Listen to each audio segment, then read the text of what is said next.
apapun yang dia omongkan, Neng udah nggak ini lagi lah, udah udah nggak percaya lagi lah. Neng udah ngerasa kecewa banget gitu dengan semuanya ini gitu loh. Betapa aku bodohnya gitu loh, sampai aku tertipu, ternyata dia masih berumah tangga sama orang gitu, sampai aku seperti itu. Dan ya ini mungkin pelajaran buat Neng agar lebih hati-hati lagi lah ke depannya. Penyesalanlah yang kini dirasakan oleh seorang Zaskia Gotik yang begitu mudahnya tertipu saat menerima rayuan maut seorang Vicky Prasetyo hingga sebuah tragedi membuka lebar mata hatinya. Vicky Prasetyo yang kini mendekam di dalam lapas Bulak Kapal Bekasi sebagai tahanan lapas kelas 2A Bekasi tak membuat Nelly sang bunda bungkam seribu bahasa. Justru kesombongan yang nampak jelas ia tunjukkan. Baik-baik saja dia jadi bos di sana. Kalian lihat anak buahnya banyak, jangan siapapun yang bukan saya sebagai orang tuanya ya. Bukan saya lagi menyanjung-janjung anak saya ya. Anak saya tuh disukai, nggak pun sama cewek aja, sama siapapun, anak muda, anak band, itu suka sama anak saya. Anak saya lihat seperti raja di sana. Benarkah anak kebanggaannya ini melakukan penipuan yang belakangan terbongkar dari pengakuan beberapa korban?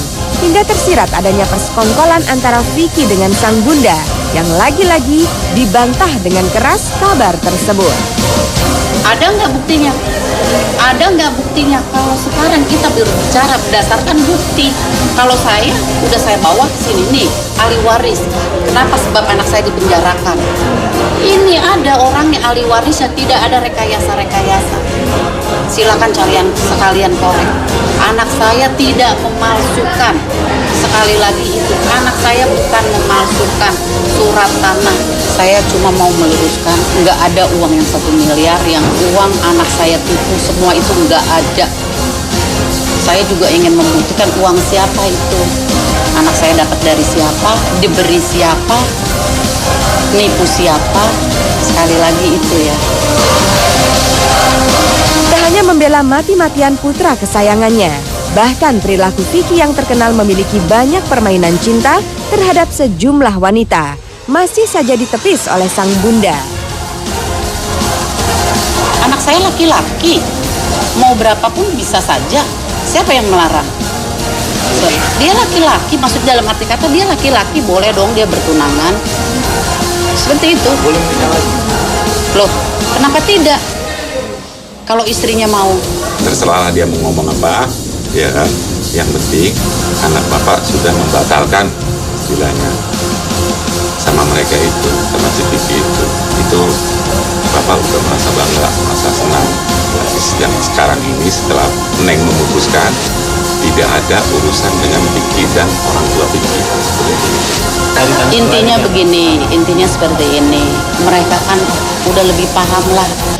Kalau mereka nggak ada cinta dari awal, nggak mungkin terjadi katanya seperti itu. Ya pasti kan ada yang mereka suka lah seperti itu. Kenapa dari kemarin nggak keluar setelah Vicky tunangan baru heboh? Apa? Coba apakah mereka sakit hati? Seperti itu. Kalau saya namanya seorang anak ya, seorang anak meminta terhadap seorang ibunya, jangankan dia meminta kawin lagi ya, meminta apapun yang menjadi hak saya pasti saya beri. Seperti itu. Jangan dipotong-potong ya sama kalian ya. Awas saya cari kalian. Saya cari kalian. Masih pantaskah seorang pria bernama Vicky Prasetyo alias Hendrianto menjadi panutan di mata masyarakat? Atau ini hanyalah sebuah sensasi murahan yang bergulir hingga nanti terbongkar adanya persekongkolan di balik penipuan oleh Vicky Prasetyo? Ya Neng cuma berpesan aja kepada beliau, kepada Vicky. Neng berpesan untuk menjadi pria yang bertanggung jawab, yang jujur lah gitu.